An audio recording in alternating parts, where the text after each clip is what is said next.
Muito boa tarde, prezado telespectador. Inicia agora o Expresso Meio-Dia com notícia, atualização e jornalismo na hora do seu almoço. Nesse momento, em Nova Prata, a temperatura está na casa dos 12 graus e o céu está ensolarado, deixando aí o dia mais ameno. O vento continua gelado e nós temos aí a necessidade de sempre sair de casa vestindo um bom casaco, porque o inverno vai marcar presença forte, no mínimo até a próxima terça-feira, quando as temperaturas vão continuar aí na casa dos 5 até os 10 graus. Aproveita o solzinho para comer uma bergamota depois do almoço hoje. Começando com os nossos destaques, falamos exatamente sobre o clima. E começamos pela Serra Gaúcha, que o dia teve aí as temperaturas que serão marcadas por um clima mais ameno. Após uma terça-feira congelada e uma quarta-feira congelante, as máximas dessa quinta ficarão na casa dos 14 aos 16 graus. E as temperaturas serão mais amenas do que os dias anteriores. O sol deverá aparecer com nuvens na maior parte do estado do Rio Grande do Sul e algumas regiões ainda terão período de maior nebulosidade. No leste gaúcho, parte do dia ainda tem muitas nuvens e algumas horas não se descarta também a aparição de garoa ou neblina. Seguindo com as informações, começamos o mês de julho, estamos matematicamente na metade do ano de 2021. E o inverno está chegando no seu ápice. Os primeiros 15 dias desse mês prometem temperaturas agradáveis, com chuvas e oscilações. O frio intenso não deverá marcar presença ao longo do próximo mês e deve dar espaço a um clima mais chuvoso. Na semana que vem, o tempo voltará a ficar mais agradável, com temperaturas menores e menos congelantes. Os dias mais gelados podem voltar a dar as caras somente na segunda quinzena de julho, segundo a SOMAR Meteorologia. Esse mês terá aí temperaturas mínimas acima da média do estado, que costumam ficar entre 6 e 12 graus, a depender da região. As máximas ficarão abaixo da média. Na fronteira e na campanha, o pico costuma ser de 18 a 21 graus e as temperaturas mínimas deverão ficar 3 graus mais baixas. Em relação à chuva, a SOMAR aponta que a metade sul do estado, bem como a Serra e a região metropolitana, deverão registrar uma precipitação de chuvas acima da média. Na região de Pelotas, por exemplo, choverá 100 milímetros no mês de julho. Para esse ano, são esperados 100 milímetros a mais, de acordo com os boletins meteorológicos. Seguimos com o resumo da rodada da dupla Grenal no Brasileirão e o ultimato. Se Thiago Nunes não vencer o próximo jogo contra o Atlético Goianiense, estará demitido do Grêmio. Após perder por 2-0 ontem do Juventude em Caxias do Sul, o time do Grêmio não encontra sua posição e forma de jogo ideal. Ao término do jogo, ainda no Alfredo Jaconi, os dirigentes se reuniram com o técnico, que recebeu um voto de confiança e um aviso. Se ele não vencer no próximo jogo aí da rodada do Brasileirão, que encara o Atlético Goianiense, o técnico Thiago Nunes terá que se despedir aí do time gremista, que tem problemas de encaixe e de sucessão no vestiário depois da saída de Renato Portaluppi. Do lado colorado, as notícias não são as melhores também. Isso porque o Inter perdeu dentro de casa para o Palmeiras na noite de ontem e faz o seu maior jejum de jogos sem vencer no Beira-Rio. Para se ter uma ideia, é a maior seca do século. O Colorado foi derrotado pela 8ª rodada do Brasileirão e está a 7 jogos sem vencer em casa. Mesmo com o novo técnico, o time do Inter passou muito trabalho à frente do Palmeiras e teve a chance de ficar na frente com um a mais, mas ao final do jogo acabou perdendo aí para o Palmeiras. Desde os anos 2000, o Inter não amargava uma seca tão longa de vitórias dentro de casa. Falando sobre as informações da dupla Grenal, vem aí o Grenal da Solidariedade. Internacional e Grêmio promovem o Grenal do Cobertor. Isso é para doações que devem ser feitas aí na cidade de Porto Alegre. Os clubes receberão doações na próxima semana e as peças serão destinadas a moradores de rua da capital gaúcha. Então a dupla Grenal agora tem uma salutar competição, o Grenal do Cobertor. E as entregas podem ser feitas aí nas sedes dos clubes e o vencedor poderá marcar um gol de solidariedade. Indo para as informações da nossa região, as boas notícias que nós recebemos. André da Rocha, que está na frente da corrida da campanha de vacinação. André já está vacinando a faixa etária dos 30 anos de idade e já conta aí com 50% da população andreense vacinada, segundo as informações do vereador Loreno Steres, de André da Rocha. Então, parabéns ao Pequeno Grande Pago, que atingiu a meta de 50% da população. Outra cidade que também alcançou esta média matemática foi Vila Flores, que contemplou aí 50% de todas as pessoas da cidade imunizadas com pelo menos a primeira dose. No total, 1.751 doses foram dispersadas em toda a população. E o percentual com a imunização completa das 2 doses já bate na casa de 20%. E Vila Flores fica à frente de municípios como Veranópolis, Nova Prata, Bento Gonçalves e Caxias do Sul. O município tem o maior percentual de registro de aplicação, superando todos os da 5ª Coordenadoria Regional. E os parabéns a todos os vilaflorenses por esta importante marca. Por falar em vacina, já que temos ela disponível e as faixas etárias vão baixando, aqui em Nova Prata, durante o dia de hoje, é a população em geral com 46 anos. E amanhã, sexta-feira, então, população de 45 e 44 anos pode buscar o posto de saúde de sua referência para receber os imunizantes. Indo para Fagundes Varela, um aviso à população. A Corsã disse que poderá faltar água durante o dia de hoje. A Corsã informa a possibilidade de falta de abastecimento. Em virtude de um conserto no vazamento da rede da cidade fagundense nessa manhã, o abastecimento deve ser interrompido. O conserto deve ser concluído até o final da manhã ou começo da tarde. E a normalização deve ocorrer ao longo do dia de hoje. Pedimos à população que realize o consumo consciente para otimizar o abastecimento.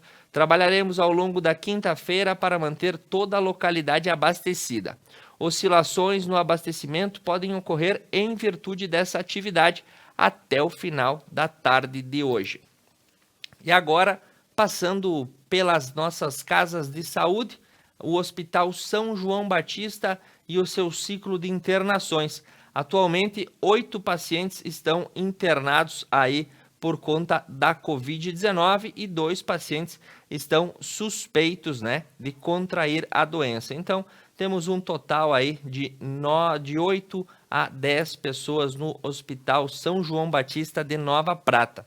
Em Veranópolis, no São Peregrino Lasiose, uma queda nas internações e 6 pessoas encontram-se em tratamento. Os números são positivos em relação aos anteriores. Na última segunda eram 15 pessoas e agora apenas 6 pacientes aguardam por atendimento. O número diminuiu, com esse agravamento e nenhum paciente está aguardando por transferência para leito de UTI. A região da Serra segue em alerta no sistema 3As do governo do estado. Ontem à noite foi divulgado quais seriam as regiões abrangidas por essa situação e a Serra Gaúcha, então, segue em alerta juntamente com a região de Bagé, Cachoeira do Sul, Cruz Alta, Erechim, Ijuí, Palmeiras das Missões, Passo Fundo, Pelotas, Santa Maria, Santa Rosa e Uruguaiana.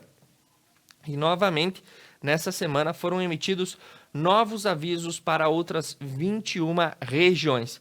A boa notícia é que os alertas de Santa Cruz do Sul e Santo Ângelo foram retirados e aqui na Serra a AMESNE se mobiliza para tentar diminuir os números de internações e contaminações.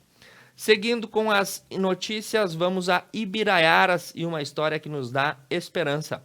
Pai e filha vencem o Covid e têm alta ao mesmo tempo após passarem por uma longa batalha contra a doença e retornam juntos para casa.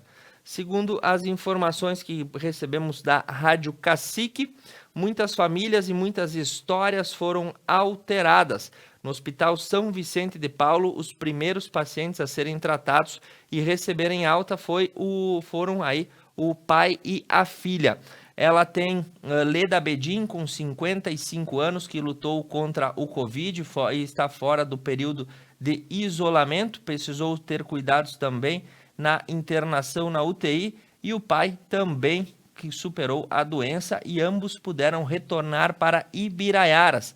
Na saída, eles agradeceram os médicos e todos os profissionais do hospital, ansiosos para chegar em casa em Ibiraiaras. O seu Gino, que aguardava ansioso para comer polenta com queijo, e a dona Leda, que estava ansiosa por comer polenta com ovos. A filha e o irmão também acompanharam o momento em que a família pôde se despedir do hospital de Passo Fundo e regressar à cidade de Ibiraiaras. Em Nova Roma do Sul, a solidariedade. A La Prima Vendima, a feira tradicionalmente promovida pelo município no mês de janeiro, foi adiada para julho, e esse adiamento rendeu uma doação. A comissão decidiu de comum acordo se reunir e repassar R$ 110 mil ao Hospital São Carlos, segundo as informações, de forma simbólica e de agradecimento. O valor representa uma doação de R$ 30 por cidadão de Nova Roma. O valor será destinado para as despesas e o custeio da instituição. A doação depende do aval do Legislativo da cidade de Nova Roma, que tem que apreciar o projeto de lei nas próximas semanas.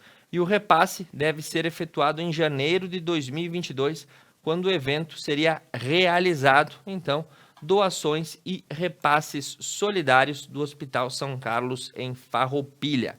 Seguindo com as informações, a rotatória do Vale dos Vinhedos deverá ficar pronta para a safra 2022. Segundo informações, uma das obras mais aguardadas e na semana passada anunciada pelo governador Eduardo Leite, uma rotatória na RS 444 que dá acesso à unidade da cooperativa Aurora.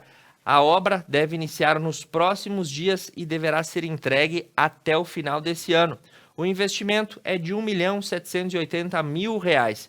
De acordo com o Programa de Incentivo e Acesso Asfáltico, o feito é uma parceria entre a cooperativa Aurora, a Prefeitura e o Governo do Estado, que abre mão de parte do ICMS devido pela empresa para que ela aplique diretamente nessa obra. E o nosso destaque editorial, o jogador de vôlei de Caxias do Sul, que ganhou no último final de semana com a seleção brasileira a Liga das Nações e agora se dirige para Tóquio para buscar aí a medalha de ouro junto com a seleção brasileira. O caxiense irá embarcar em cerca de 15 dias para as Olimpíadas. Ele é Fernando Gil Krelling, conhecido carinhosamente como Cachopa. Ele participou aí, da Liga Mundial que teve no último final de semana, conhecida como Liga das Nações, onde o Brasil se sagrou campeão. E o levantador da seleção brasileira masculina de vôlei, que trouxe aí a sua medalha para a região, agora se prepara para ir à Olimpíada de Tóquio. Cachopa ingressou nas categorias de base da Associação de Pais e Amigos do Voleibol de Caxias aos 10 anos de idade. Atuou nas equipes infanto-juvenil da Universidade de Caxias do Sul, além de ser bicampeão mundial de clubes em 2015 e 2016, e prata em 2019 e bronze em 2017. Pentacampeão sul-americano, tetracampeão da Superliga, tricampeão da Supercopa, hexacampeão mineiro, além de tetracampeão da Copa do Brasil. todos esses títulos aí condensados na sua casa em Caxias. E em 2019 também venceu a Copa do Mundo no Japão e a Sul-Americana com a seleção principal. Boa sorte ao Cachopa, atleta caxiense, que vai às Olimpíadas de Tóquio. Em Caxias também, o aeroporto Vila Oliva tem 3 empresas interessadas para participarem da licitação que prevê a construção do aeroporto. 3 empresas apresentaram propostas no processo licitatório do projeto do aeroporto de Vila Oliva e disputam a execução do serviço a Cone PP Consultoria, a Iguatemi Consultoria e Serviços de Engenharia e a Incorp, Consultoria e Assessoria. Essa última venceu ainda em janeiro desse ano a licitação para a formulação de um projeto da reforma do aeroporto Sepete Araju, em Santo Ângelo. No trâmite caxiense, os envelopes com os documentos foram abertos na sessão que ocorreu no dia de ontem no Centro Administrativo da Prefeitura. Após o recebimento das proposições, os representantes da Secretaria Municipal de Planejamento solicitaram a suspensão da sessão e o processo está paralisado para que a CEPLAN faça análise técnica da documentação recebida. Seguindo para o Planalto Médio, o inverno e o frio traz esperanças de melhoras nas vendas dos lojistas, tanto no setor de roupas quanto de calçados. Segundo as informações, os produtos mais procurados são jaquetas, calçados, calças e pantufas. O inverno é uma estação bastante aguardada pelo segmento do vestuário em Passo Fundo. A queda das temperaturas registra uma alta de vendas. As jaquetas que não servem mais ou os sapatos e pantufas que já estão velhos são substituídos e o setor espera um bom ritmo de vendas com a chegada das baixas temperaturas. E segundo as informações, mais da metade da população vacinável contra o Covid no Rio Grande do Sul já recebeu pelo menos uma dose. 4,5 milhões de pessoas já receberam pelo menos uma dose da doença e o estado avança aí, superando a marca dos 50% dos vacinados. A previsão é que os demais envios que sejam repassados consigam também adiantar o número de vacinação das próximas faixas etárias que virão nas próximas campanhas. Seguindo com as notícias, encerrando aqui esse primeiro bloco, a viúva de Chico Anísio, que é da região aí do Planalto Médio, tem 51 anos, está internada em Passo Fundo e o quadro dela é grave por conta da Covid. Segundo o boletim médico, os rins da escritora Malga de Paula, de 51 anos, pararam de funcionar e estão sendo cuidados pelos médicos. Ela foi casada durante 15 anos com o comediante Chico Anísio e agora está nessa difícil batalha contra o coronavírus. Antes do nosso intervalo comercial, nós vamos a Nova Araçá, um projeto desenvolvido na Escola Olavo Bilac, Trilhas Somos Um. E você conhece agora essa iniciativa pedagógica e educativa. Após o intervalo, eu retorno com as informações do Estado e do Brasil aqui no seu Expresso Meio-Dia.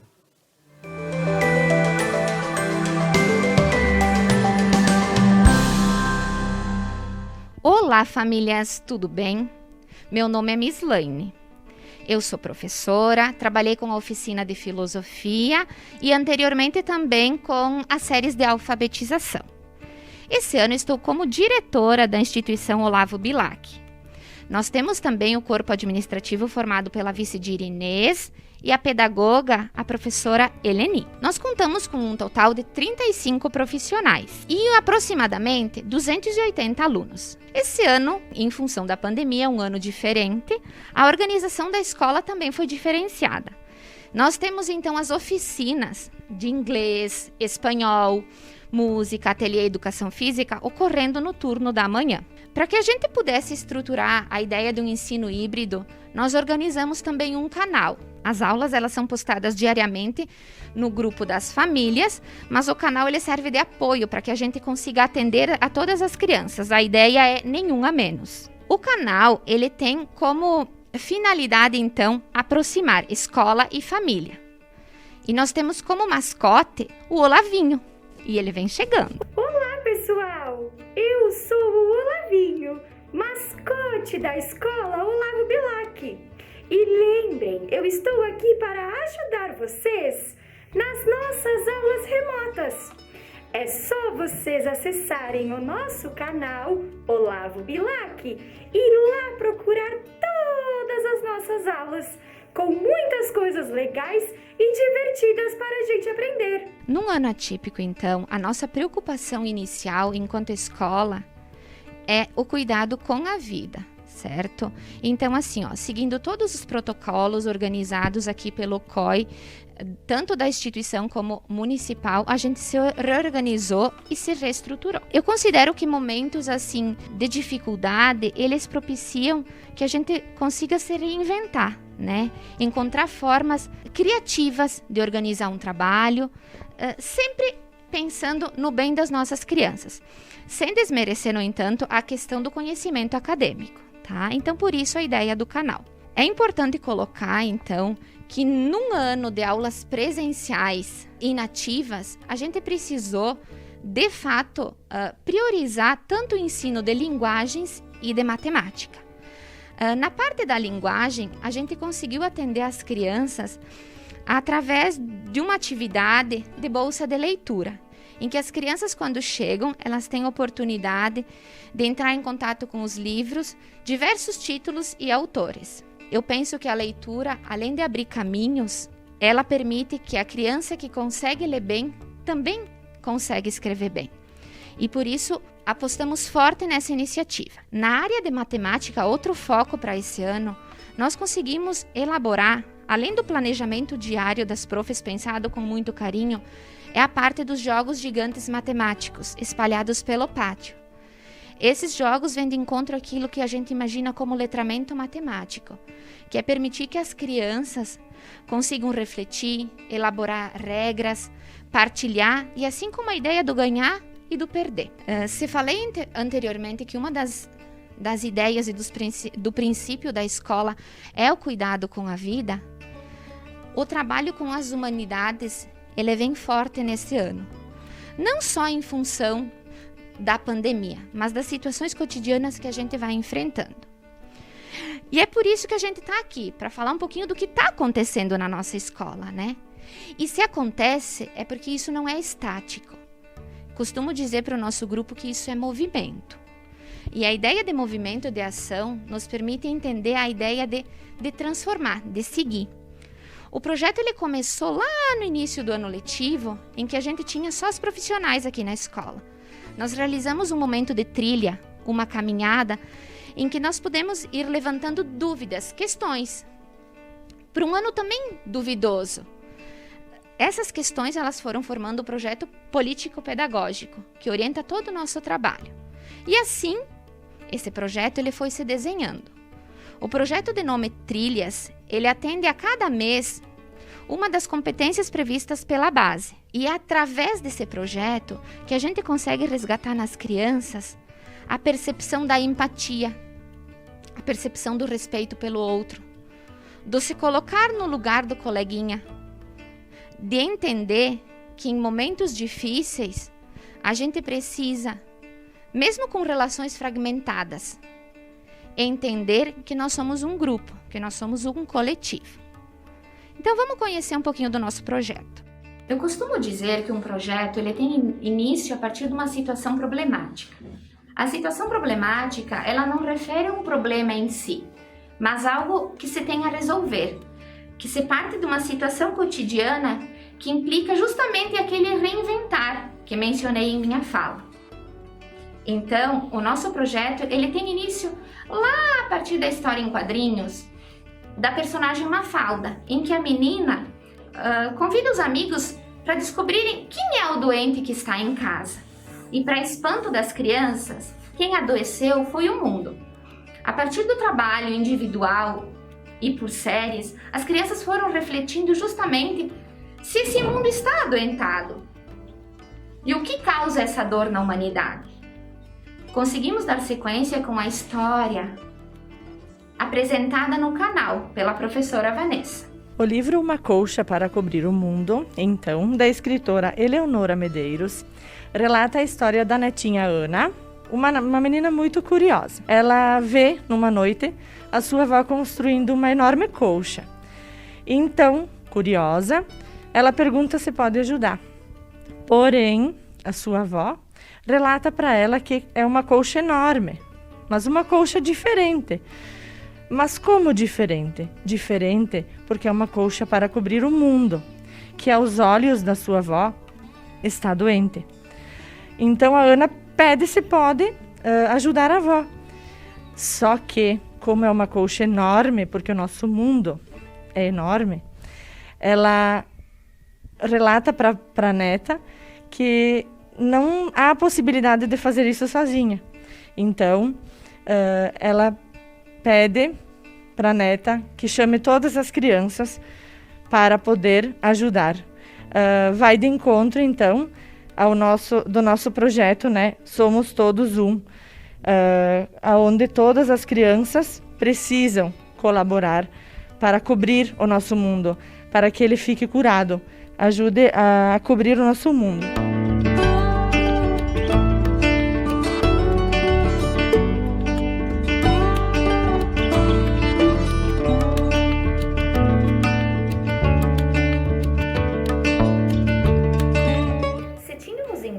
Uma colcha que a princípio cobria o nosso mundo, hoje nós temos uma colcha de retalhos que cobre a nossa escola. E entender e perceber que cada um dos indivíduos que formam esse grupo é um pedacinho desse tecido, é entender que nós somos parte. E se nós somos parte, é porque nós somos um. Oi, eu sou Poliana, eu vou falar do mundão. Nós aprendemos na aula da turma 13 o que é salvar o mundo. Salvar o mundo é não brigar, ser amigo de todos e ajuntar lixo. Quando eu chego aqui, sempre nós rezamos na aula para salvar o mundão. E também nós aprendemos muitas coisas bem legais e para sempre vai ser isso.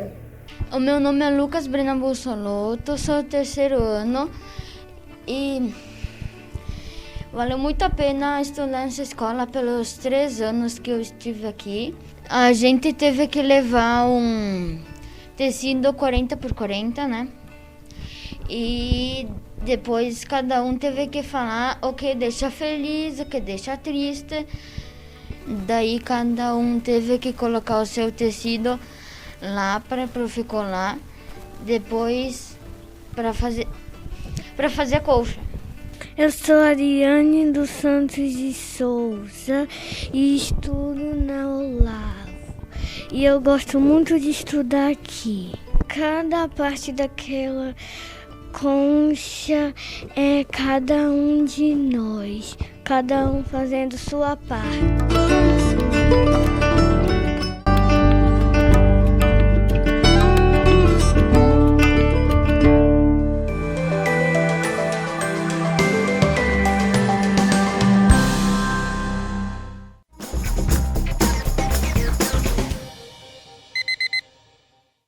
A GW Publicidade está elaborando o novo Guia Telefônico de Nova Prata 2021, sendo este o 15º ano consecutivo. Ao receber a visita de nosso representante, reserve espaço para o anúncio de sua empresa. O pagamento do anúncio só será efetuado após a publicação do mesmo. Além da versão impressa, também disponibilizamos o seu guia na versão online. Representante para Nova Prata, Júlio César Lazarotto, 99973-9993. E GW Publicidade, 3632-4001.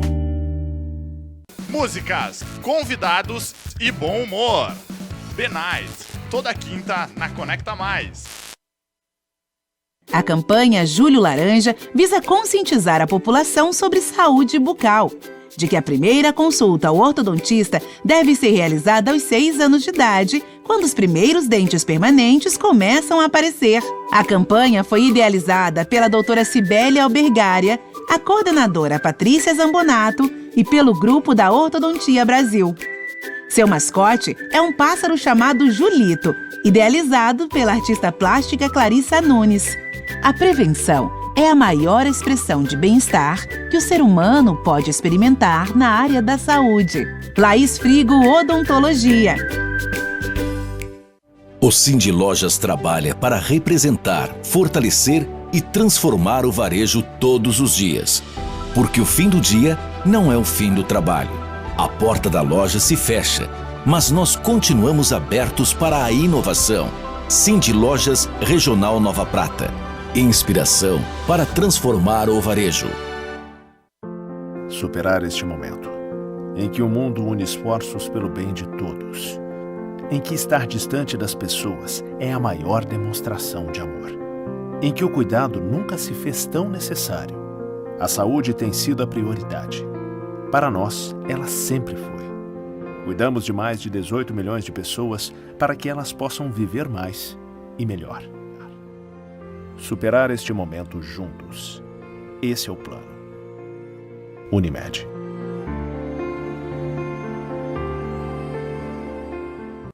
O Sacolão das Frutas espera você com grande variedade de frutas, legumes, verduras frescas e de qualidade. Uma linha completa de mercado que você pode contar em horário diferenciado, além de atender aos domingos e feriados. Sacolão das Frutas. O sabor e a qualidade para a sua casa.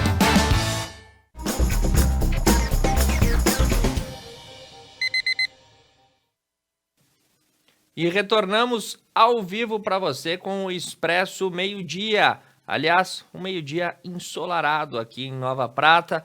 Os nossos termômetros marcam aí 12 graus, a temperatura é amena, perto dos dias congelantes de chuva e vento que tivemos anteriormente. Então, metade do ano com um típico dia de inverno.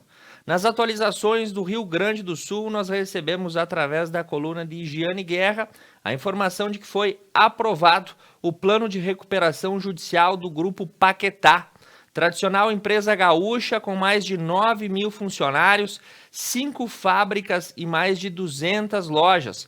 Os credores aceitaram a proposta para a reestruturação da dívida de 428 milhões do grupo.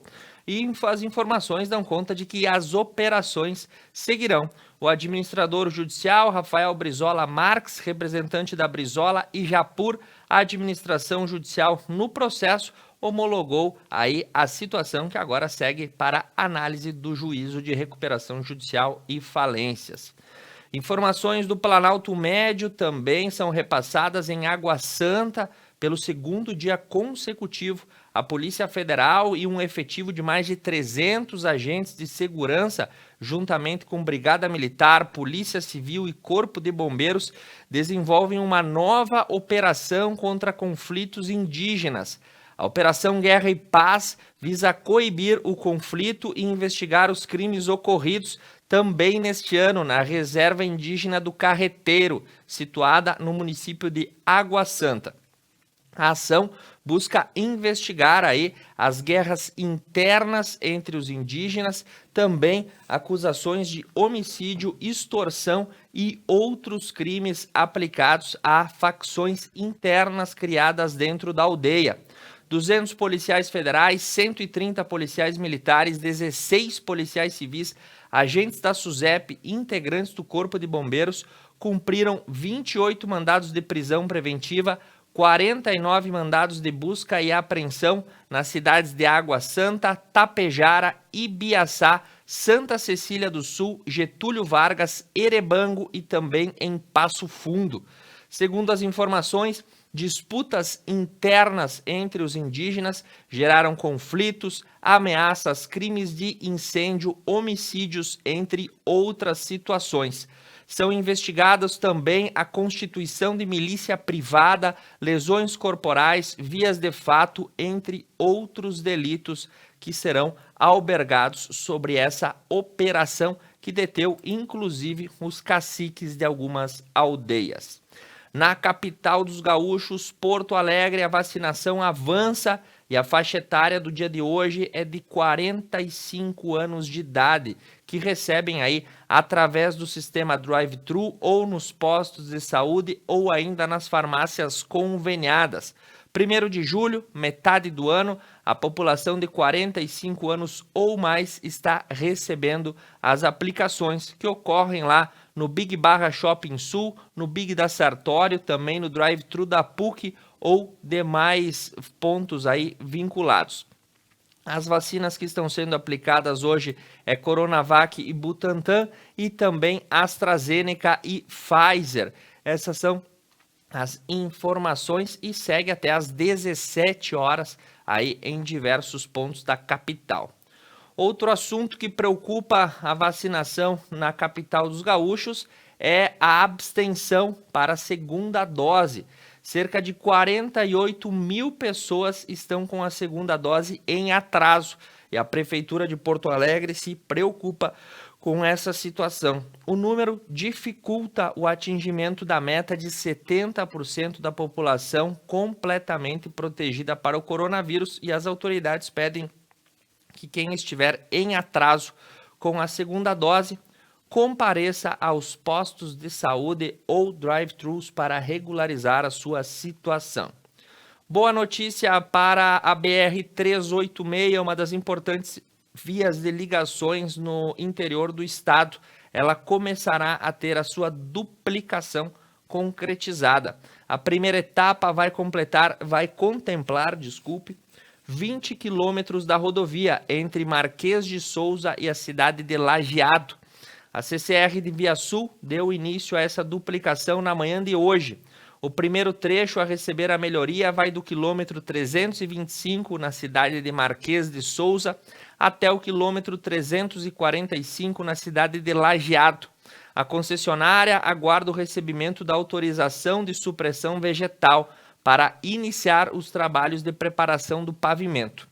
A análise prévia do local, bem como as instalações do canteiro de obras e os alojamentos estão aí previstos para esta frente que será realizada. Ao todo, nessa primeira etapa da duplicação, o investimento está aportado na casa de 250 milhões de reais.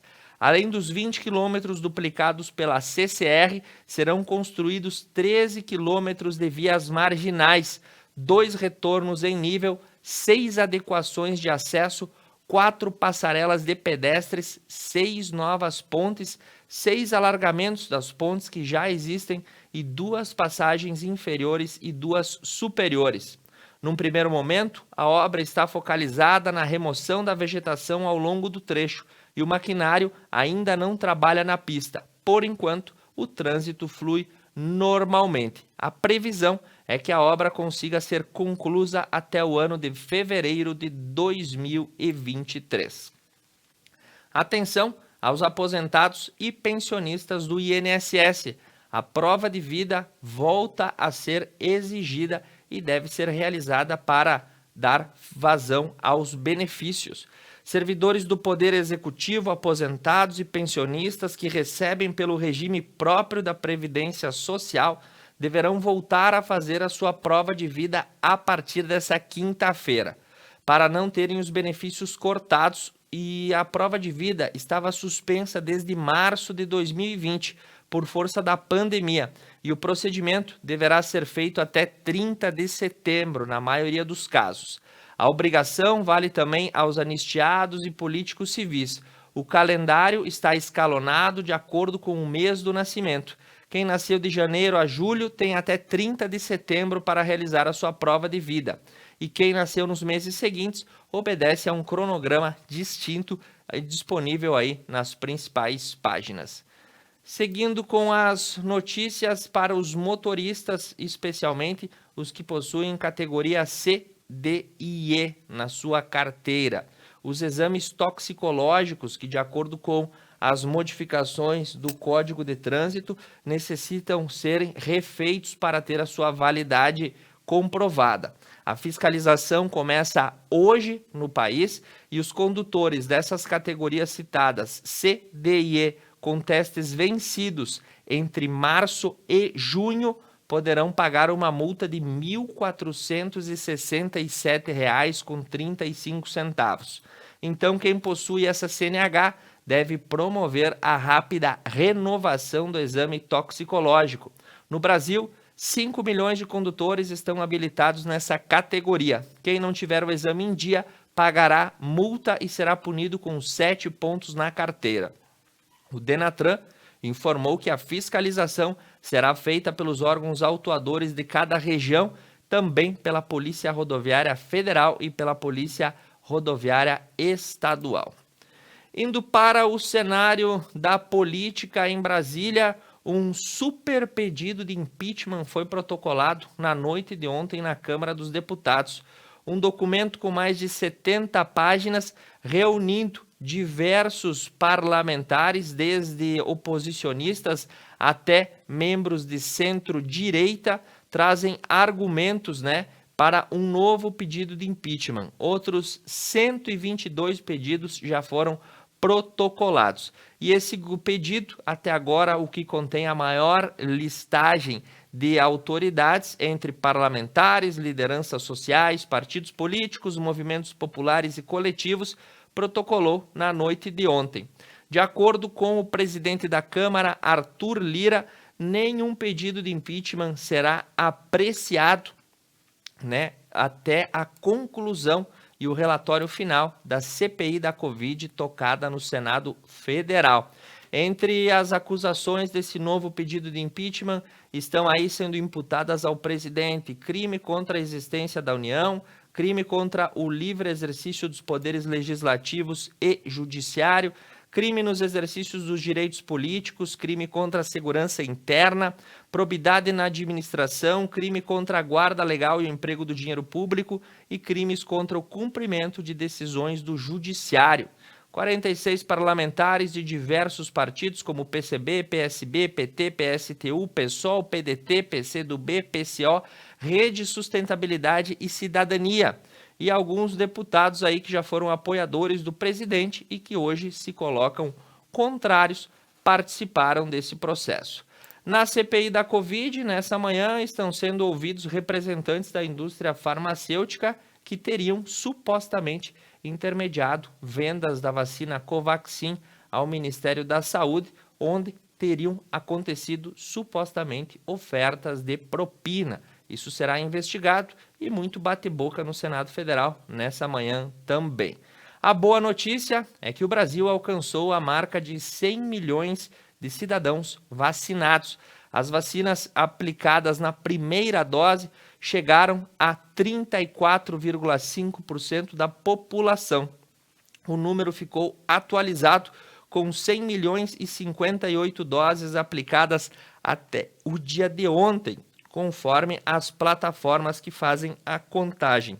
Nesse ritmo aí, o Brasil segue acima das médias estabelecidas. A vacinação começou em 17 de janeiro e a média diária de doses aplicadas é 1.200.000 doses por dia.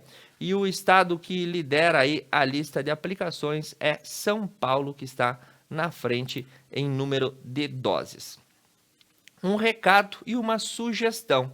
Nessa corrida da vacinação e diversas faixas etárias sendo abertas, está ocorrendo um fenômeno que acontece da seguinte forma: de acordo com a dose da vacina que está sendo aplicada, o sujeito escolhe se vai até o posto de saúde ou não para fazer a aplicação, porque algumas pessoas preferem uma marca em detrimento da outra. Em São Bernardo do Campo, no ABC Paulista, a regra ficou mais clara. Se você atrasar a chamada da vacinação porque quis escolher a dose, vai ficar no final da fila. A decisão foi tomada pelo prefeito do município para evitar que as pessoas escolham tomar vacina, por exemplo, da Pfizer e não tomar da Coronavac, e aí geram problemas na imunização. A vacina a ser tomada é a disponível no dia. Quem não procurar vai para o fim da fila. E o inverno chega com força e bastante expressão. Se aqui no Rio Grande do Sul tivemos um alívio nas temperaturas no dia de hoje, o mesmo não pode ser falado de Santa Catarina. 20 cidades amanheceram com temperaturas negativas. A menor marca foi na Serra Catarinense, em Urupema. Os termômetros registraram 3,3 graus negativos.